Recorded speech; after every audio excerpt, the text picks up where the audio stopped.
limbah B3, saya rasa gini aja Pak. Semua aktivitas apapun itu kita harus lihat Pak dari awalnya atau rencana kerjanya kita gimana.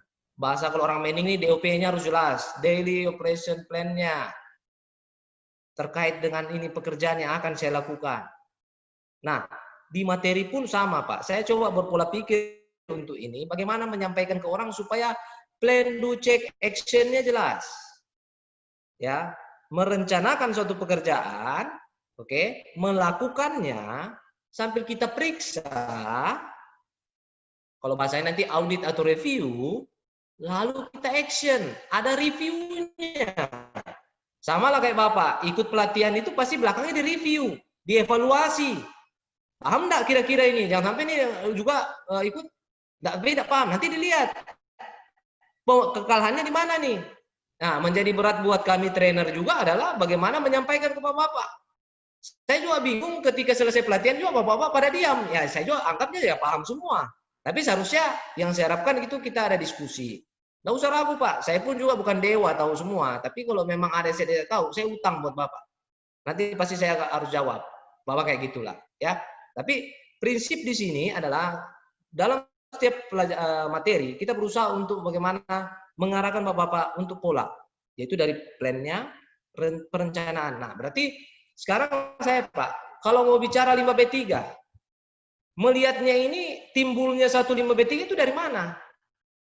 Nah, untuk itu Bapak-bapak semua, saya coba arahkan melihatnya identifikasi sumbernya. Dari mana sih sebenarnya ini limbah B3 munculnya ini? Dan dari mana ini menjadi pola terbesar munculnya itu di mana sebenarnya? Nah, untuk itulah mari kita lihat Pak sebenarnya para pengawas, ini biasa saya lakukan uji KPO Pak ya, kompetensi pengawas operasional. Paling banyak kegagalan itu tidak paham itu Pak, yang namanya HIRA. Hazard Identifikasi Risk Assessment, saya kurang tahu, mungkin ini ada masalah apa dengan barang ini. Tapi seharusnya para pengawas itu paham membaca hal ini.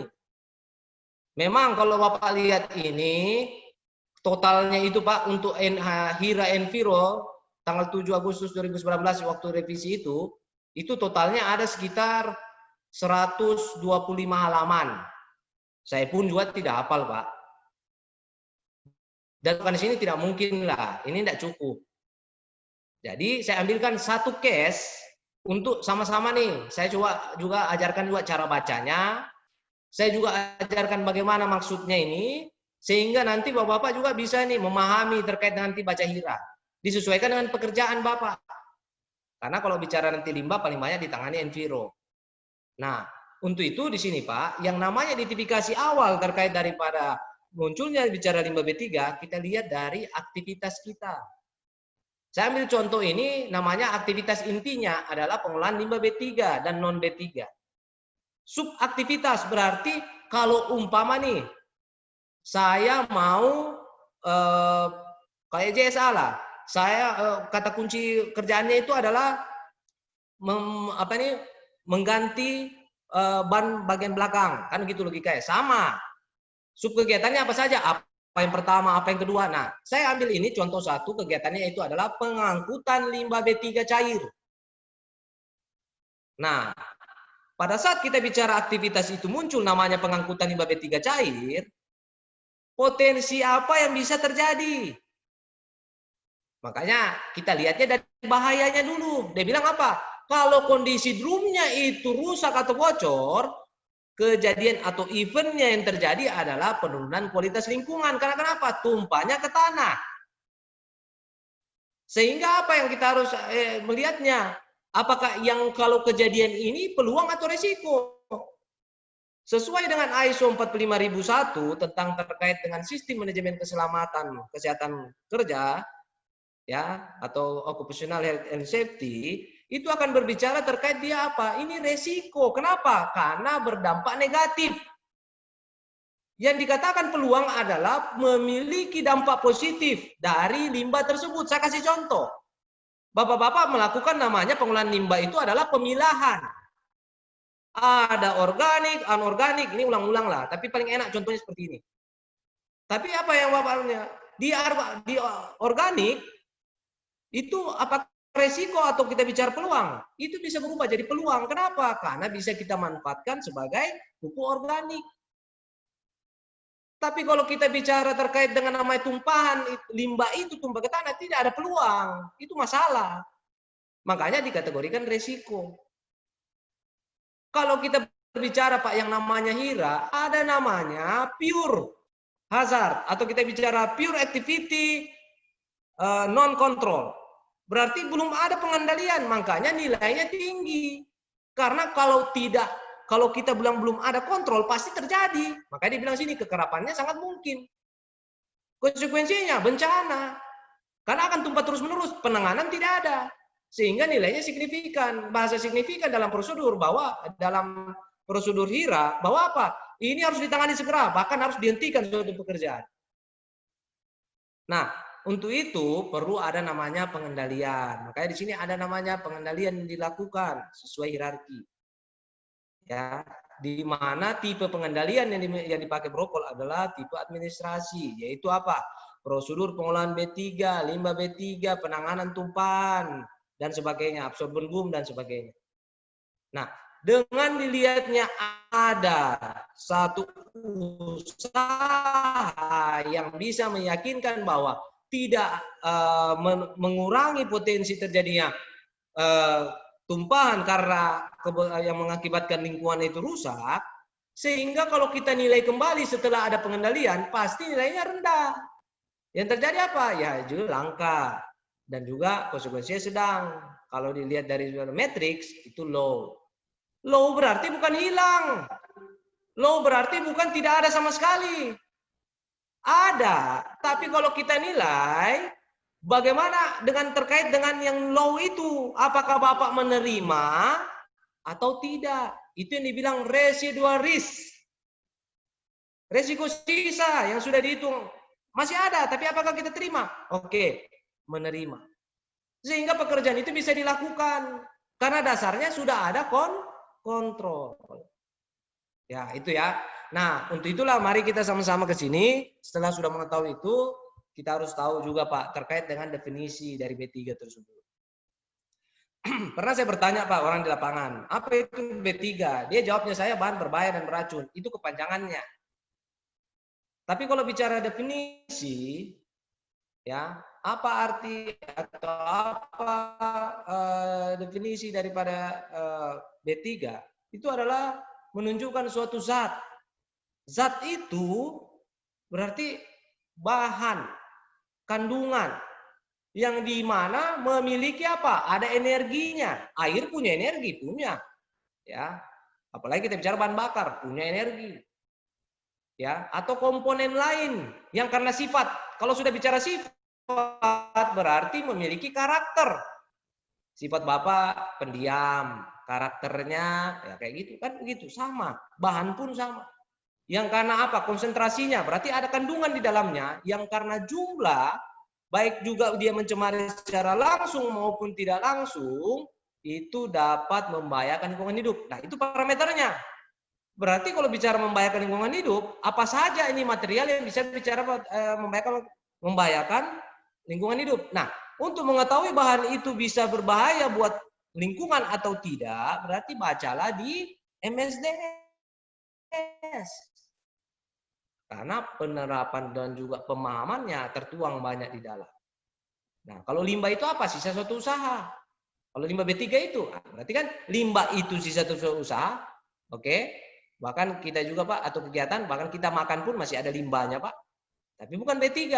Yang kalau kategori di sini B3 itu adalah sisa suatu usaha kegiatan yang mengandung B3. Nah, itu dibilang namanya B3. Apa saja kalau kita lihat nanti anunya. Dan di mana tempat terbanyak untuk penghasilnya. Nanti kita lihat semua. Nah, sumber limbahnya di sini. Berarti ini penghasil. Kalau kita bicara kegiatan kita pertambangan itu paling banyak ada di aktivitas workshop. Di aktivitas workshop itu sampai dengan 90% Pak. Ini dari beberapa referensi lah untuk LK3 meeting site ya, itu menunjukkan paling banyak dari workshop. Ya wajar. Karena kenapa? Aktivitas semua paling banyak di situ. Perawatan maksud saya Pak, untuk maintenance unit. Ya, contohnya pelumas, grease bekas. Pokoknya Bapak tahulah. Bisa dibaca sendiri kalau yang itu Pak. Lalu bicara apa? Aktivitas klinik. Nah, klinik ini tidak ada orang medis sih. Tapi artinya perlu pengetahuan saja. Jadi yang disebabkan oleh mikroorganisme parasit atau bahasanya patogen, pengurai dan sebagainya. Ya, di tanah pun ada patogen. Tapi kita maksud ini patogen yang maksud ini adalah mikroorganisme parasit. Berarti contohnya kalau saya bilang juga COVID-19 itu termasuk Pak mikroorganisme parasit, tidak kelihatan. Sama jarum suntik bekas. Memang Bapak lihat Pak di situ ada virusnya? Tidak ada. Tapi bisa berdampak ketika kita umpama tersentuh atau tersuntik dan sebagainya, bisa berpindah. Iya, karena sudah terkontaminasi, bahasanya seperti itu. Nah, berarti kan perlu upaya-upaya apa yang harus dilakukan. Nanti saya jelaskan Pak. Lalu kecelakaan yang menimbulkan tumpahan dan ceceran limbah B3. Nah, ini hati-hati buat teman-teman, mungkin para mekanik ada di sini, ataupun juga kepala mekaniknya. Ketika kita bicara maintenance di luar workshop, ini menarik.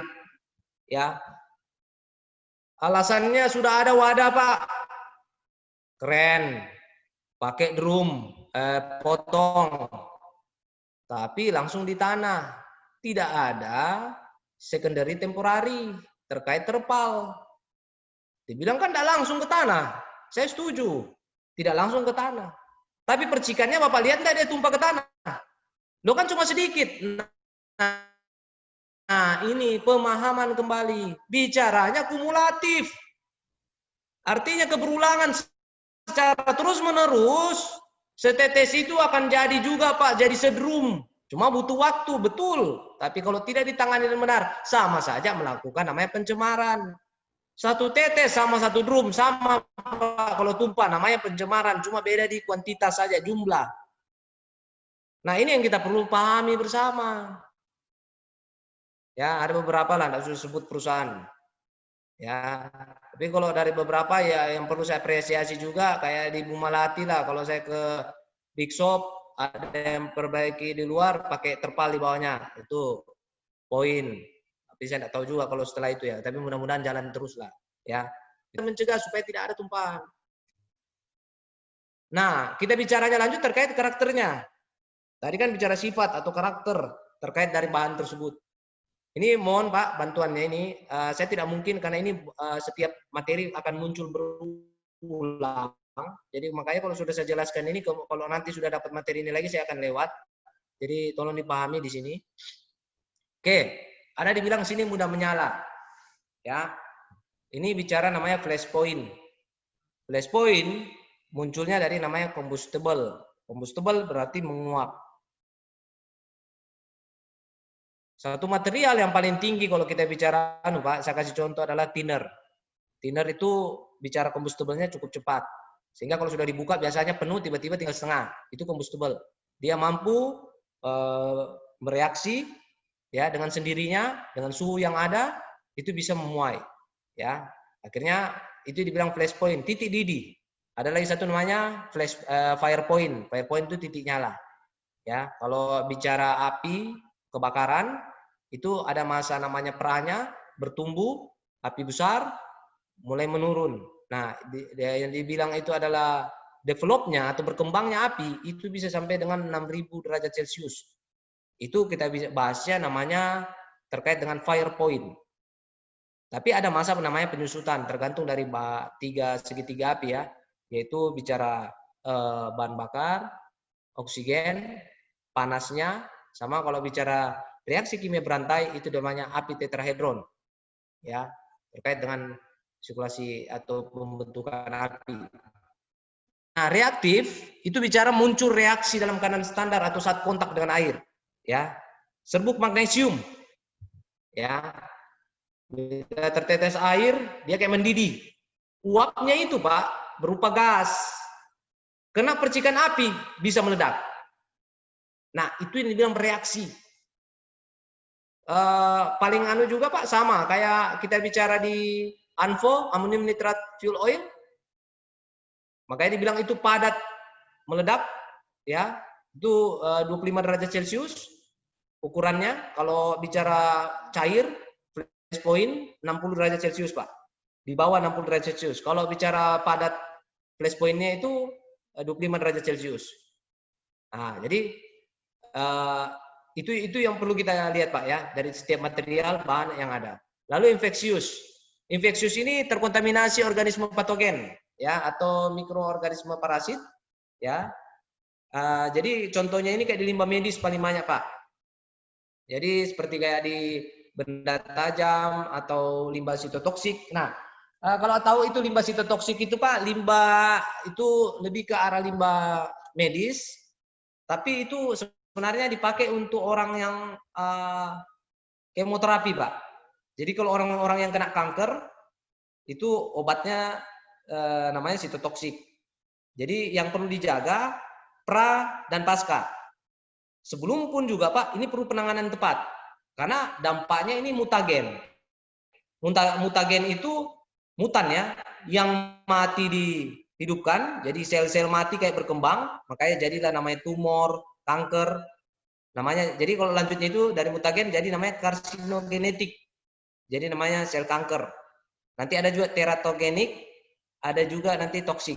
Nantilah sebentar kita bahas di materi infeksius. Lalu korosif. Korosif ini korosif, ya, karat.